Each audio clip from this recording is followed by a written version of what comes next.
आज का जो मुख्य कक्षा है, जो मुख्य बिंदु है, वो है प्रकृतिवाद और शिक्षा। जहाँ तक प्रकृतिवाद की विशेषता या प्रकृतिवाद की बातों का वर्णन है, तो मैं बता दूं, प्रकृतिवाद भी एक प्राचीन दर्शन है, जिसकी संकल्पना पदार्थ या बाहरी जगत या प्रकृति को देखकर की जाती है। जैसा आप जानते हैं कि आदर्शवाद के अंतर्गत हम आत्मा, परमात्मा को या सत्यम शिवम सुंदरम को सत्य मानते हैं। लेकिन वहीं जब हम प्रकृतिवाद में आते हैं, तो इस सृष्टि के निर्माता में ईश्वर की कोई भूमिका नहीं है, लेकिन इस सृष्टि की उत्पत्ति प्रकृति से हुई है, पदार्थ से हुई है और इसके गतिशीलता की वजह से निर्माण होते हैं, फिर हमें इसी में विलीन हो जाना है, इसी में समाप्त हो जाना है। इसीलिए इसमें प्रकृति को सत्य मानते हैं। ये अनुभव जो हम आंखों से देखते हैं, जो हमारे आंखों से जितनी भी चीजें हमारे सामने जो दिखाई देती है, वही प्रकृति है। प्रश्न उठता है कि प्रकृति क्या है? तो प्रकृति का अभिप्राय यहाँ है कि जो हम अपनी आंखों से जो चारों तरफ के वातावरण को देखते हैं, वही है प्रकृति। तो हमने प्रकृतिवाद को जो है ना, अर्थ को समझा, हमने विशेषताओं को समझा, उसकी परिभाषाओं को समझा, और हमने कुछ अध्ययन बता रहे थे कि कैसे फंडामेंटल एलिमेंट जो दर्शन के मुख्य तत्व है, तत्व मीमांसा, ज्ञान मीमांसा, मूल्य मीमांसा और तर्कशास्त्र, इनके बीच प्रकृतिवाद का क्या अध्ययन है, क्या विशेषताएं हैं, या प्रकृतिवाद में हम तत्व मीमांसा किसे कहेंगे, प्रकृतिवाद में ज्ञान मीमांसा की संज्ञा किसे देंगे, प्रकृतिवाद में मूल्य मीमांसा की संज्ञा किसे देंगे, इन बातों का अध्ययन आज हम करेंगे। उसके बाद हम देखेंगे कि प्रकृतिवाद और शिक्षा में क्या संबंध है। इससे पहले की जो कक्षाएं थी, उसमें मुख्य दो बिंदुओं का मैंने उल्लेख किया था कि प्रकृतिवाद की तत्व मीमांसा क्या है और प्रकृतिवाद की ज्ञान मीमांसा क्या है। तो मैं फिर संक्षेप में बता दूं कि प्रकृतिवाद की तत्व मीमांसा का यहाँ अभिप्राय है कि बाहरी जगत, पदार्थ या प्रकृति को सत्य मानना। जैसे कि हम जानते हैं कि तत्व मीमांसा दर्शन की वह शाखाएं हैं जिसमें हम अध्ययन करते हैं कि पदार्थ क्या है, पदार्थ की वास्तविकता क्या है, पदार्थ का निर्माण किसने किया। तो प्रकृतिवाद में जो तत्व मीमांसा है, उसके अंतर्गत हम मुख्यतः देखते हैं कि प्रकृति है क्या, यानी पदार्थ है क्या, पदार्थवाद का हम या भौतिकवाद का अध्ययन इसमें करते हैं। वहीं दूसरा है प्रकृतिवाद की ज्ञान मीमांसा, अर्थात ज्ञान का स्रोत क्या है। तो हम आपको बता दें कि जब हम प्रकृतिवाद का अध्ययन में ज्ञान मीमांसा की बात करते हैं, तो इसका मुख्य संबंध यह है कि ज्ञान मीमांसा के साधन क्या है। तो ज्ञान मीमांसा के जो मुख्यतः साधन है, वो है अनुभव, जिसके अंतर्गत मुख्यतः बिंदु है कि ज्ञान के स्रोत, ज्ञान इंद्रिया तथा कई ज्ञान इंद्रिया हैं। प्रत्यक्ष अनुभव जो हम देखते हैं, उससे जो प्राप्त अनुभव है, वो ज्ञान के साधन है। भौतिक पदार्थों तथा द्रव्यों में संबंधित होते हैं। जो प्रकृति है, प्रकृति के जो यानी हम जो देखते हैं, इन चारों तरफ जो देखते हैं, उनके द्वारा जो संबंधे हैं, उनके द्वारा संबंधित जो ज्ञान है, उससे प्राप्त करना, उससे सच्चाई को प्राप्त करना, उससे सत्यता की प्राप्त करना ही हम ज्ञान मीमांसा का मुख्य बिंदु मानते हैं। वहीं जब हम भौतिक जगत और भौतिक शक्तियों की बात करते हैं, तो यही सत्यता है, क्योंकि पदार्थ का निर्माण, किसी भी वस्तु का निर्माण इसी भौतिक दृष्टि से हुआ है, इसी जगत दृष्टि से हुआ है और फिर इसी में विलीन हो जाना है। जहां तक हम इसके अनुभवों की बात करते हैं और प्रकृतिवाद के अंतर्गत ज्ञान के मुख्य बिंदुओं की बात करते हैं, तो इसके अंतर्गत हम भौतिकी, रसायन शास्त्र, गणित, जीव विज्ञान, भूवर्ग शास्त्र, सामाजिक विषयों का अध्ययन भी कर हम इसके ज्ञान की प्राप्ति करते हैं। तो प्रकृतिवाद में ज्ञान की मीमांसा की बहुत ही बड़ी भूमिका है। तीसरा नंबर पे आप सभी विद्यार्थी देखेंगे कि प्रकृतिवाद में मूल्य मीमांसा का क्या अभिप्राय है। तो प्रकृतिवाद में मूल्य मीमांसा का अर्थ केवल भौतिक दृष्टि से नहीं या आध्यात्मिक दृष्टि से नहीं है, बल्कि इसके अंतर्गत हम मूल्यों का संबंध मंगल और अमंगल घटनाएं से करते हैं। अर्थात इस प्रकृति के अंतर्गत वह घटनाएं जो हमारे हित के लिए हैं, वो मंगल हैं, और वह घटनाएं जो हमारे हित के लिए नहीं है वो अमंगल है। हमने इससे पहले बताया है कि मूल्य मीमांसा के अंतर्गत हम मूल्य को देखते हैं, अच्छाई या बुराई को, गलत को या सही को, इन सभी बिंदुओं का मूल्य मीमांसा में चुनाव करते हैं। इसीलिए प्रकृतिवाद नैतिक मूल्यों के संदर्भ में प्राकृतिक मंगल अमंगल घटनाओं का उल्लेख करते हैं जो प्रकृति का उच्चतम पक्ष होता है। प्राकृतिक अमंगल घटनाएं ऐसी स्थितियां हैं जिनसे बचना असंभव है। प्रकृति की नैतिक दुर्घटनाओं की भौतिक अमंग की संज्ञा दी जाती है। जैसे गौर से सुनिएगा, भूचाल, अकाल, महामारी, चक्रपात, ये हमारे भौतिक दृष्टि से, प्राकृतिक दृष्टि से अमंगल क्रियाएं हैं। जैसे अभी वर्तमान में कोरोना वायरस एक क्या है, ये भी अमंगल दृष्टि है जिससे बचना बहुत ही मुश्किल है, जो हमारे हित के लिए नहीं है। ये प्रकृति के अमंगल कार्य है जो मनुष्य के लिए संकट उत्पन्न करते हैं, जबकि मानव अपने जीवन को सुख चाहता है। इसीलिए प्रकृति में जो घटनाएं होती है जो हमें सुख देती है, जो हमारे हित के लिए है, वो मंगल होते हैं, तथा प्रकृति की जो घटनाएं हैं जो हमें नुकसान पहुंचाते हैं, जो हमारे हमको या मनुष्य को छिन्न करता है, बर्बाद करता है, हानिकारक पहुंचाता है, वो सभी अमंगल घटनाएं हैं। तो इस प्रकार जो है ना, हम प्रकृतिवाद के अंतर्गत मूल्य मीमांसा का अवधारणा को स्पष्ट करते हैं। जहां तक की बात प्रकृतिवाद की तर्क मीमांसा की बात है, तो प्रकृतिवाद में तर्क मीमांसा के अंतर्गत हम प्रकृतिवाद के अंतर्गत तर्क मीमांसा की जहां तक हम बात करते हैं, तो प्रकृतिवाद में तर्क मीमांसा का अभिप्राय आगमन विधि से है, न कि निगमन विधि से है। जैसा कि हम जानते हैं, आगमन विधि शिक्षण की वह विधि होती है जिसमें हम उदाहरण से नियम की तरफ जाते हैं, जबकि निगमन विधि के अंतर्गत नियम से उदाहरण की तरफ जाते हैं। वहीं जब हम इसके पक्षों का अध्ययन करते हैं तो मालूम चलता है कि आगमन विधि जो होता है वो मनोवैज्ञानिक पद्धति की होती है, जिसका संबंध बालकों के विकास से है, जिससे बालक की रुचि, अभिरुचि, उसकी शक्ति, उसकी मानसिक क्षमता का विकास होता है। और यह बात मैंने इससे पहले भी बताया है कि प्रकृतिवाद के अंतर्गत दो चीज की श्रेष्ठता दी जाती है, एक है भौतिक प्रकृति और एक होता है मानव की प्रवृत्ति। भौतिक प्रवृत्ति जो हम देखते हैं, जो हमारी भौतिक से हमारी इस सृष्टि का निर्माण हुआ है, और दूसरा है मानव प्रवृत्ति यानी बालक की प्रवृत्ति, जिसमें बालक को सर्वप्रथम यानी प्राथमिक स्तर पे जो है ना ध्यान दिया जाता है, बालक की रुचियों को, अभिरुचियों को, उसकी क्षमताओं को देखकर शैक्षिक दृष्टि से इसके अध्ययन करते हैं। इसीलिए बालक की जो क्षमताएं हैं, वो क्षमताओं का संबंध अधिकतर आगमन विधि में होता है। वो आसानी से उदाहरण से नियमों को समझते हैं और उससे विस्तृत करके भौतिक दृष्टि में नए नए खोज की प्रवृत्ति जो है उत्पन्न करते हैं। इसीलिए प्रकृतिवाद में तर्क मीमांसा की बहुत ही उपयोगिता है। अब मेरा जो अगला बिंदु है वो है प्रकृतिवाद के प्रकार। सभी लोग जो है गौर से देखेंगे, प्रकृतिवाद के प्रकार। प्रकृतिवाद के प्रकार कहें या प्रकृतिवाद के तत्व कहें, यह भी बात जो है दोनों यहाँ समान है। कहीं कहीं तत्व का भी उल्लेख होते हैं, कहीं कहीं प्रकार का भी उल्लेख होते हैं, या कहीं कहीं अंग का भी जो है ना उल्लेख होता है।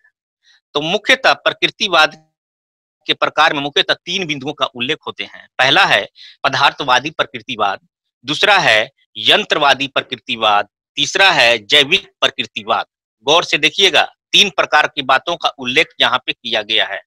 पहला पदार्थवादी प्रकृतिवाद, दूसरा है यंत्रवादी प्रकृतिवाद और तीसरा है जैविक प्रकृतिवाद। पदार्थवादी प्रकृतिवाद को कहते हैं मैटेरियलिज्म, नेचुरलिज्म, यानी इसमें पदार्थ की जो है ना भूमिकाओं का वर्णन करते हैं, पदार्थ को जो है ना अस्तित्व मानते हैं, पदार्थ ही शुद्ध है और पदार्थ ही जो है इस पूरी सृष्टि से जो है ना निर्माता है। तो इसीलिए, क्योंकि जब हम प्रकृतिवाद की परिभाषा जब हम पढ़ रहे थे तो हमने बताया था कि इसमें सत्यता पदार्थ ही है, पूरे मनुष्य का, पूरी सृष्टि का निर्माण इस पदार्थ से ही हुआ है। इसीलिए पहला जो टाइप है वो है पदार्थवादी प्रकृतिवाद। यह विचारधारा पदार्थ विज्ञान पर आधारित है। इसके अनुसार समस्त प्रकृति में अणु विद्यमान होते हैं जो जगत की रचना करते हैं, इन्हीं अणु तत्वों से होती है। जीवन और मन सभी निर्माण भौतिक तत्वों के संयोग से हुआ है। पदार्थ विज्ञान केवल बाह्य प्रकृति के नियमों पे अध्ययन करते हैं। इन्हीं नियमों के आधार पर अनुभव की प्राप्ति होती है, जो हमारी सत्यता को दर्शाता है।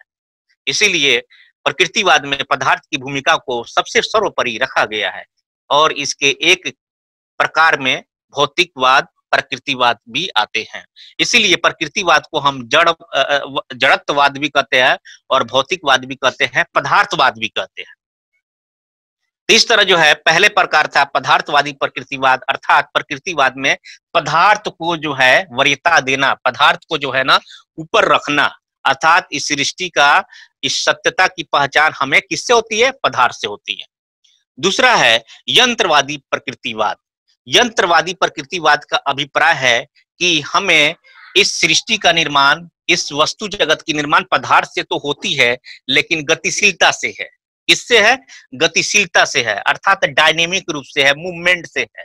क्योंकि प्रकृति के अंतर्गत जितने भी पदार्थ है वो अपने गति बनाए हुआ है और इसी गति बनाए होते हुए ही उसी में उसका निर्माण है, उसी में उसको विलीन हो जाना है, उसी में उसको समाप्त हो जाना है।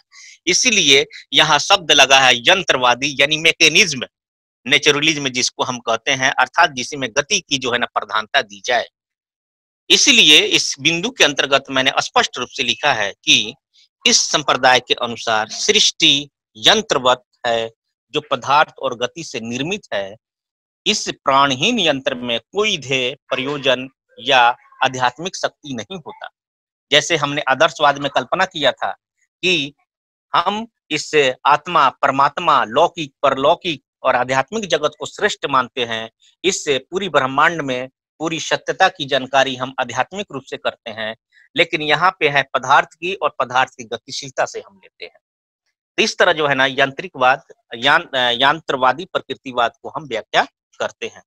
जहां तक बात जैविक प्रकृतिवाद की बात है, तो यह विचारधारा विकास के सिद्धांत में विश्वास रखती है। इसीलिए इस विचारधारा का उद्गम डार्विन के क्रम विकास के सिद्धांत से हुआ है। इस मत के अनुसार जीवों के क्रम विकास में मनुष्य सबसे अंतिम अवस्था में है। डार्विन ने इससे स्पष्ट रूप से व्याख्या किया कि इस सृष्टि, इस पदार्थ या इस जगत का निर्माण जो है मनुष्य की गतिशीलता और इस ब्रह्मांड में जो है एकाएक जो है घटनाओं से और इसके मिलन से ही जो है इस सृष्टि का निर्माण हुआ है और उसमें अंतिम निर्माण मनुष्य है, जो इस विश्व को सुंदर बनाता है। इस प्रकार जो है ना यहाँ मनुष्य की, जीव की प्रधानता दी गई है, इसीलिए इसको हम जैविक प्रकृतिवाद भी कहते हैं। तो इस तरह हमने देखा कि प्रकृतिवाद के मुख्यतः 3 प्रकार हैं: पदार्थवादी प्रकृतिवाद, यंत्रवादी प्रकृतिवाद, जैविक प्रकृतिवाद। जहां तक पदार्थवादी प्रकृति की बात है, तो इस प्रकृतिवाद में हम पदार्थ की जो है की भूमिका को सर्वोपरि मानते हैं।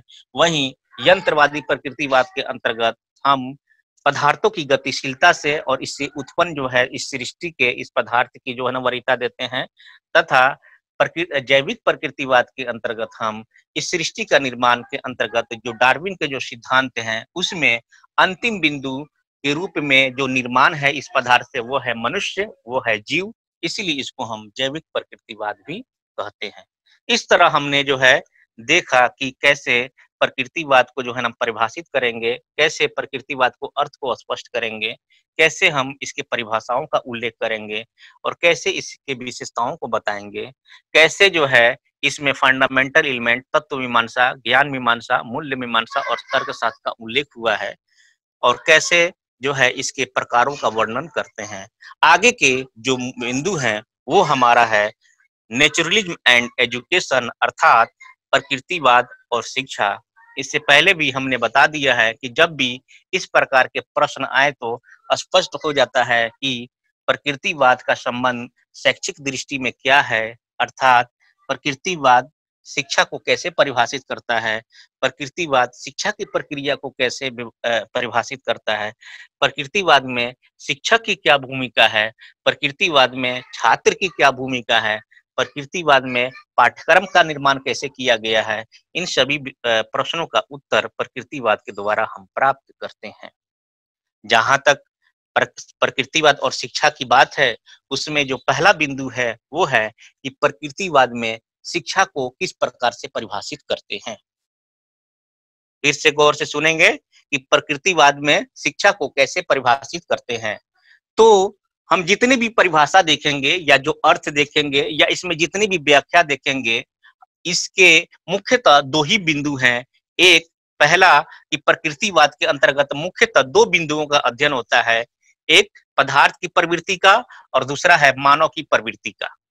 पदार्थ की प्रवृत्ति का इसलिए क्योंकि इस सृष्टि का, इस जगत का निर्माण पदार्थ से हुआ है, भौतिक दृष्टि से हुआ है, इसीलिए इसे हम पदार्थ की प्रवृत्ति से अध्ययन करते हैं। और दूसरा है मानव की प्रवृत्ति, अर्थात इसमें मानव की रुचि, अभिरुचि, उसकी शक्तियों की पहचान हम करते हैं और ये स्वतंत्र रूप से इस मनुष्य का निर्माण इस प्रकृति से होता है। और जैसे जैसे मनुष्य जो है इस प्रकृति के जो है ना करीब आता है, प्रकृति भी जो है ना नष्ट होता है। इसीलिए बालक को या मनुष्य को प्रकृति के समान मानते हुए इसके नष्ट से हमें बचना है। और ये तभी बच सकते हैं जब बालक अपनी रुचि के अनुसार, अपनी अभिरुचि के अनुसार, अपनी क्षमताओं के अनुसार, अपनी बुद्धि के अनुसार, अपनी समायोजन के अनुसार इस सृष्टि को बेहतर से बेहतर बनाए। तो पूरी जो है परिभाषाएं या पूरे तथ्य जो है प्रकृतिवाद के अंतर्गत इन्हीं दो बिंदुओं से उल्लेख होता है। तो पहला क्या है?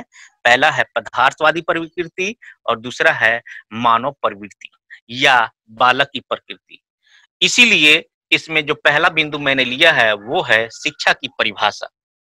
शिक्षा की परिभाषा, तो शिक्षा की परिभाषा का जब वर्णन करते हैं तो प्रकृतिवादी दर्शन की विविध पहलुओं की नवीनता प्रदान करता है। उसके अनुसार शिक्षा वह साधन है जो मनुष्य की उसकी प्रकृति के अनुरूप विकास करने, जीवन व्यतीत करने योग्य बनाती है। प्रकृतिवाद शिक्षा को स्वाभाविक विकास की प्रक्रिया का मानते हैं। गौर से इसका डिफिनेशन पढ़ेंगे आप कि प्रकृतिवाद दर्शन की विविध पहलुओं को नवीनता प्रदान करता है। उसके अनुसार शिक्षा वह साधन है जो मनुष्य को उसकी प्रकृति के अनुसार विकास करने, जीवन व्यतीत करने योग्य बनाती है। प्रकृति शिक्षा का स्वाभाविक विकास प्रक्रिया मानती है। अर्थात इस शिक्षा की प्रक्रिया को, इस शिक्षा को बेहतर ढंग से करने में किसकी प्राथमिकता दी जाती है? वो है भौतिक दृष्टि से, वो है प्रकृति दृष्टि से। अर्थात शिक्षा के से सर्वांगीण विकास होता है यदि हम प्रकृति की वास्तविकताओं को जो है ना हम लेंगे, भौतिक दृष्टि की वास्तविकताओं को लेंगे, बालक की दृष्टियों को लेंगे, तो हमें इस शिक्षा से सर्वांगीण विकास होगा। और जहां शिक्षा से सर्वांगीण विकास होता है, इससे बेहतर कोई भी परिभाषा सामने नहीं आता है। रूसो ने कहा, अगला देखिएगा, जो रूसो प्रकृतिवाद के समर्थक आते हैं, रूसो ने प्रकृति के तरफ लौटो का नारा दिया। रूसो ने प्रकृति के तरफ लौटो का नारा दिया। उन्होंने अपने शब्दों में कहते हैं, सच्ची शिक्षा वह है जो व्यक्ति के अंदर प्रस्फुटित होता है या उसकी अंतर्निहित शक्तियों में अभिव्यक्ति है। अर्थात जो व्यक्ति अपनी अंदर की शक्तियों को प्रकृति के स्वरूप के द्वारा, पदार्थ के स्वरूप के द्वारा मानते हैं, वही जो है शिक्षा कहलाता है।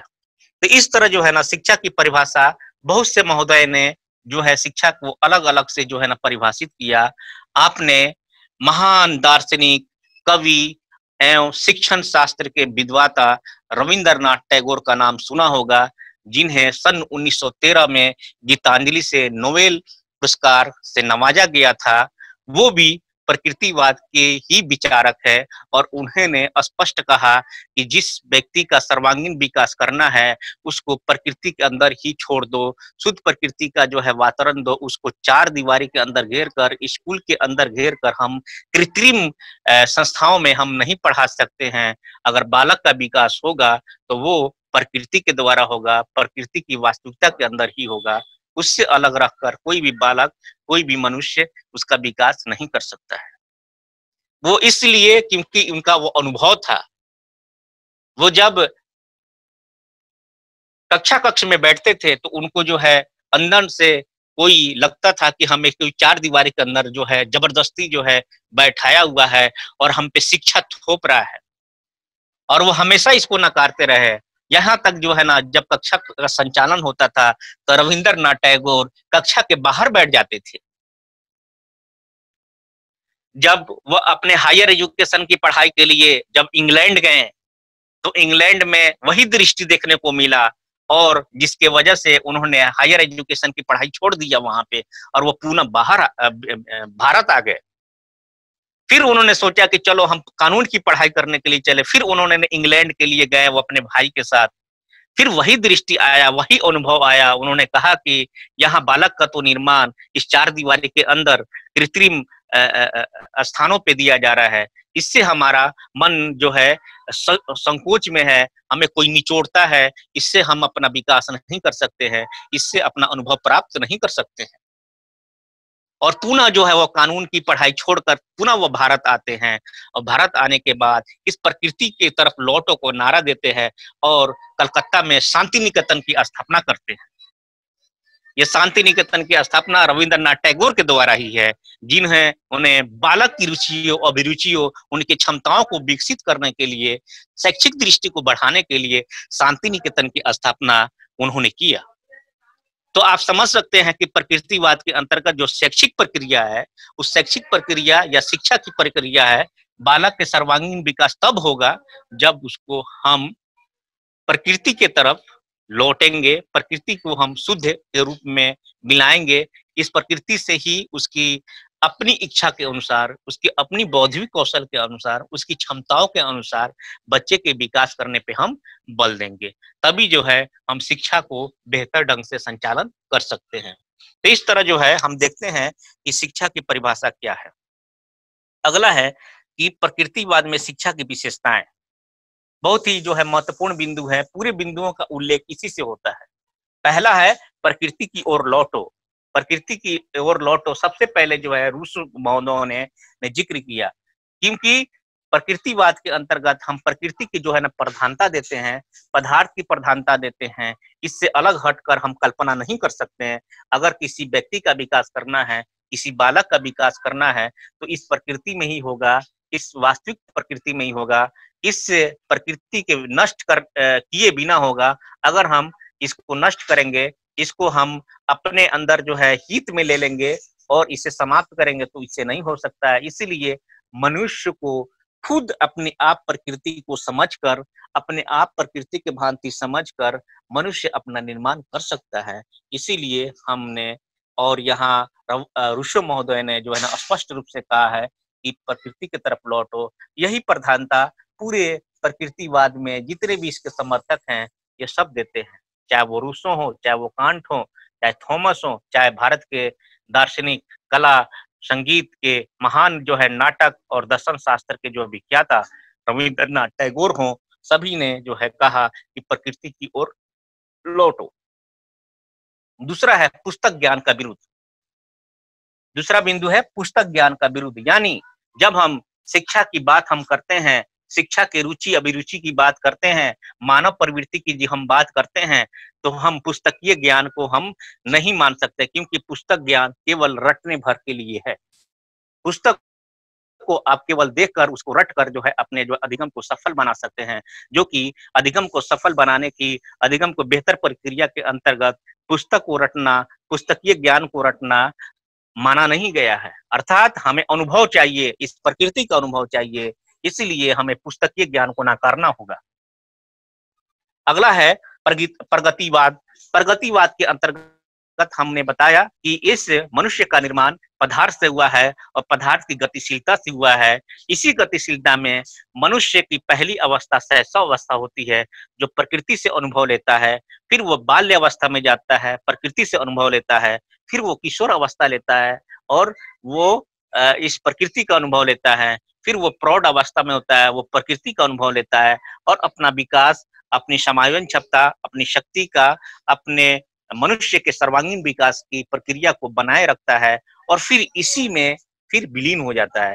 तो यह प्रक्रिया जो है इस पदार्थवाद की प्रक्रिया के अंतर्गत यहीं से शुरू होता है।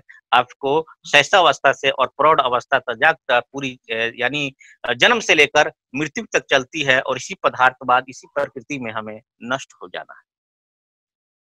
इसीलिए प्रकृतिवाद का या प्रगतिवाद का यहाँ अभिप्राय है कि व्यक्ति का विकास शैशवावस्था से लेकर प्रौढ़ अवस्था तक करना, जो कि मानव प्रवृत्ति को बढ़ाता है, मानव प्रवृत्ति को श्रेष्ठता देता है। अर्थात इसमें बालक की रुचियों अभिरुचियों के अनुसार अपनी समायोजन क्षमता के साथ इस वास्तविकता को पहचान कर, इस प्रकृति को पहचान कर अपना विकास करता है, और ये प्रक्रिया प्रौढ़ अवस्था तक चलती रहती है और अपनी महत्ता को, अपनी वास्तविकता को 100% पूरी प्रकृति को देता है और अंत तक जाकर इसी में विलीन हो जाता है।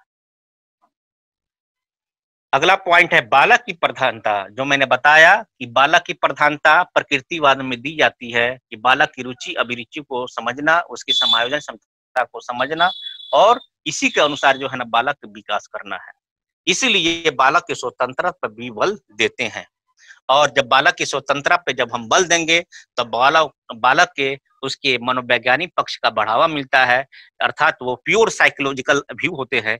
हमने इससे पहले भी बताया है कि जहाँ बाल केंद्रित होते हैं वो मुख्यतः मनोवैज्ञानिक दृष्टि से उत्तम होते हैं, मनोवैज्ञानिक पक्षों का उल्लेख होता है, जिसके अंतर्गत हम उसकी रुचि अभिरुचि, उसकी क्षमता, उसके कार्य शक्ति, उसके सोचने समझने की शक्ति, उसके अधिगम प्रक्रिया को जो है बेहतर बनाने में मदद मिलता है। इसीलिए बालक की प्रवृत्ति को जो है सर्वोत्तम जो है प्रकृतिवाद में माना गया है।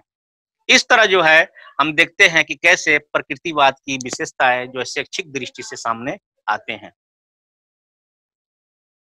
अब हम जो अगला बिंदु है वो है प्रकृतिवाद व शिक्षा का उद्देश्य। प्रकृतिवाद और शिक्षा का उद्देश्य, इसके अंतर्गत भी जब हम अध्ययन करते हैं तो प्रकृतिवाद के जो उद्देश्य होते हैं वो मुख्यतः दो ही बिंदु पे है। एक है पदार्थवादी दृष्टि से और एक है मानव दृष्टि से। अर्थात इस सृष्टि का निर्माण पदार्थ से हुआ है, प्रकृति से हुआ है, इसी प्रकृति में विलीन हो जाना है, प्रकृति ही मेन है, इसमें ईश्वर की कोई भूमिका नहीं है। और दूसरा है मानव दृष्टि, अर्थात मानव को जो है शक्तियों को, मानव के मनोवैज्ञानिक दृष्टियों को, मानव की क्षमताओं को, मानव की शक्तियों को, मानव के बौद्धिक दृष्टि को, इसकी समायोजन दृष्टि को ही हम वास्तविकता मानते हैं। इसीलिए इसके अंतर्गत जब उद्देश्यों की हम बात करते हैं तो सबसे पहले होता है आत्मरक्षा। पहला क्या है? आत्मरक्षा। मैंने इससे पहले भी बता दिया कि प्रकृतिवाद के अंतर्गत मुख्यतः भौतिक घटनाएं मंगल और अमंगलिक दोनों होते हैं।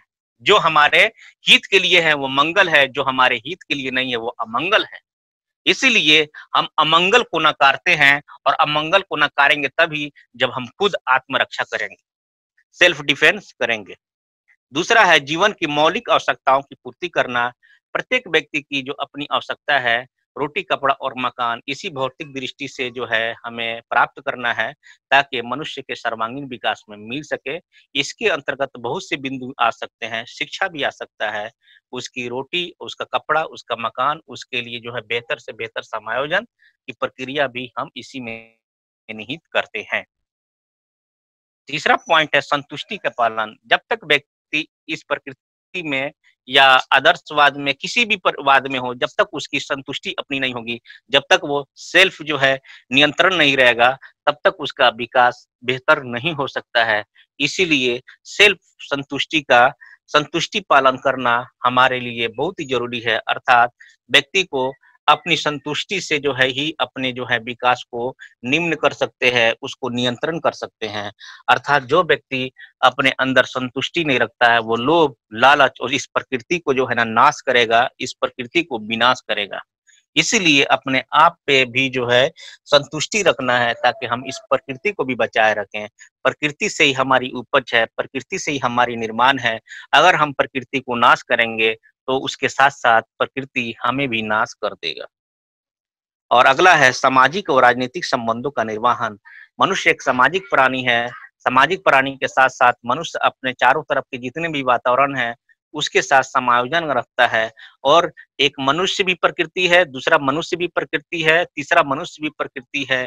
तो मनुष्य को प्रकृति के भांति मानते हुए मनुष्य के साथ आपस में संबंध होनी चाहिए, वो मांगलिक संबंध होनी चाहिए, वो आत्मसंतुष्टि का संबंध होनी चाहिए, वह आपस में समायोजन की संबंधित होनी चाहिए, ताकि वो अपने आप को विकास करेंगे और अपने आप के विकास में ही हम प्रकृति को बेहतर से बेहतर दृष्टि से रख कर हम प्रकृति को भी बचा सकते हैं, इसको स्वस्थ रख सकते हैं, ताकि व्यक्ति और पदार्थ दोनों की प्रवृत्ति को बनाए रखे, जिससे प्रकृतिवाद की छाया हम सभी पे बने रहेंगे। इस तरह जो है ना हम देखते हैं कि प्रकृतिवाद और शिक्षा के में प्रकृतिवाद में शिक्षा के क्या उद्देश्य है। तो पहला उद्देश्य है आत्मरक्षा करना, दूसरा उद्देश्य है जीवन की मौलिक आवश्यकताओं को पूर्ति करना, तीसरा उद्देश्य है संतुष्टि का पालन करना, चौथा उद्देश्य है सामाजिक राजनीतिक संबंधों का निर्वहन करना और पांचवा है अवकाश का समय का सदुपयोग करना। अवकाश का समय के लिए क्या बात है कि जो भी हमारा लीजर टाइम है, इस प्रकृति के अंतर्गत प्रकृति की सृष्टि को समझकर इसको नर्चर करना है, ताकि हमें अवकाश का भी सदुपयोग मिले और इससे व्यक्ति का भी विकास होगा और उसके शैक्षिक दृष्टि से भी बेहतर होंगे। तो इस तरह जो है ना प्रकृतिवाद में जो है ना शिक्षा के उद्देश्य हैं। इसके अलावा भी मुख्यतः अगर उद्देश्य की बात करेंगे तो उसके प्रकृति दृष्टियों का विकास करना, उसके शारीरिक दृष्टि का विकास करना, इन सभी बातों का उल्लेख हम कर सकते हैं। लेकिन ध्यान में आप रखेंगे कि हम उन बातों को सम्मिलित न करेंगे जो कि आदर्शवाद देता है। आदर्शवाद में हम यानी ईश्वर की श्रेष्ठता को हम नहीं मानते हैं, आत्मा परमात्मा को नहीं मानते हैं, लौकिक परलौकिक को नहीं मानते हैं।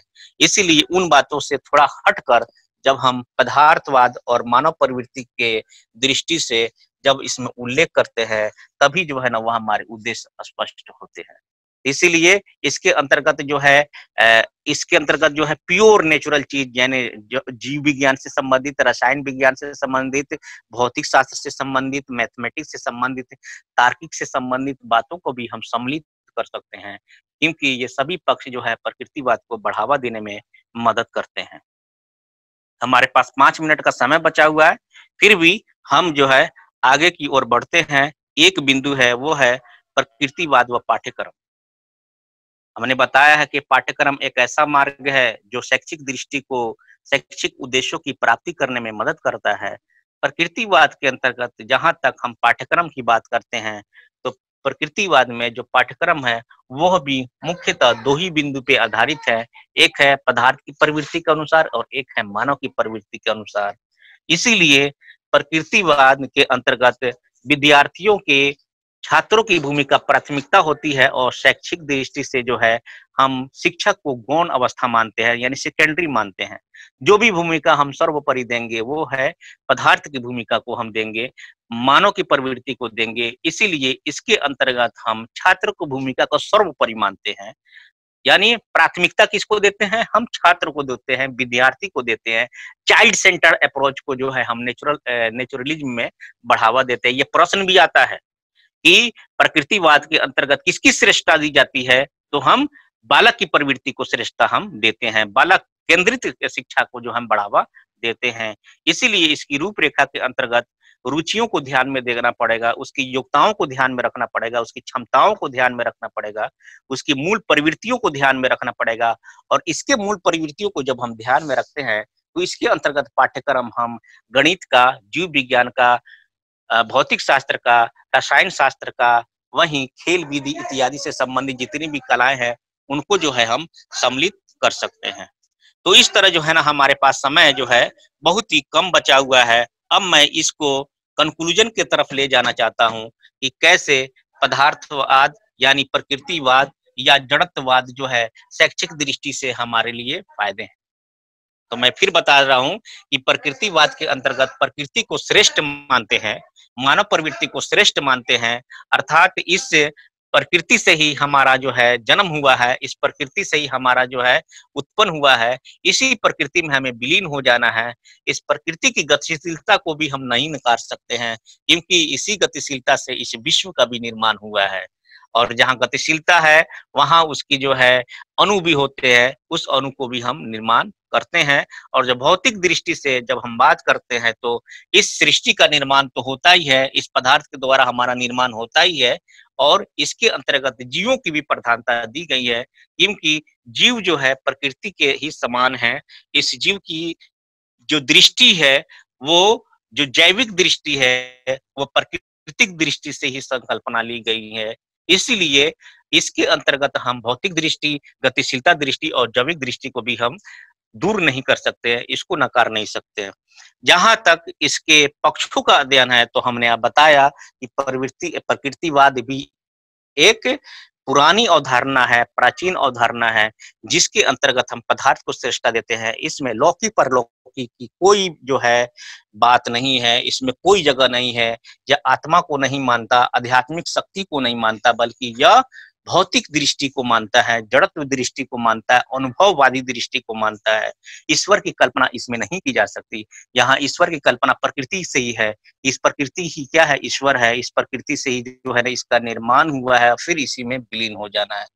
तो हम देखते हैं कैसे जो है कि प्रकृतिवाद और आदर्शवाद एक दूसरे के जो है शिक्षा की दृष्टि से कैसे स्पष्ट करते हैं। और इस दृष्टि में जो है हम इस दृष्टि से जो हम इसका उल्लेख करते हैं, तो हमें स्पष्ट रूप से जो है यह होता है कि हमें प्रकृति को बचाना है। अगर हम प्रकृति को बचाएंगे, प्रकृति को जो है जब श्रेष्ठता को समझेंगे, तभी जो है मनुष्य की प्रवृत्ति जो है बचा रहेगा। अर्थात नहीं तो हम इस सृष्टि को अगर हम नहीं समझेंगे, प्रकृति को हम नहीं समझेंगे, भौतिक प्रकृति को हम नहीं समझेंगे, मानव की प्रवृत्ति को नहीं समझेंगे, तो फिर हम इस प्रकृति को क्षय कर देंगे, विनाश कर देंगे। अगर इसका विनाश होगा, तो फिर व्यक्ति का भी विनाश होगा। आप इस ऑनलाइन कक्षा में आपने इतना समय दिया, आप सभी लोग को जो है मैं तहे दिल से जो है शुक्रिया करता हूँ। और मुझे उम्मीद है कि आपने प्रकृतिवाद और शिक्षावाद को बेहतर से बेहतर समझा है। और मैं इसी के साथ जो है आप सभी लोग से विदा लेता हूँ। और एक सूचना मैं देता हूँ कि कोई भी विद्यार्थी जिनको इससे संबंधित वीडियो नहीं देख रहे हैं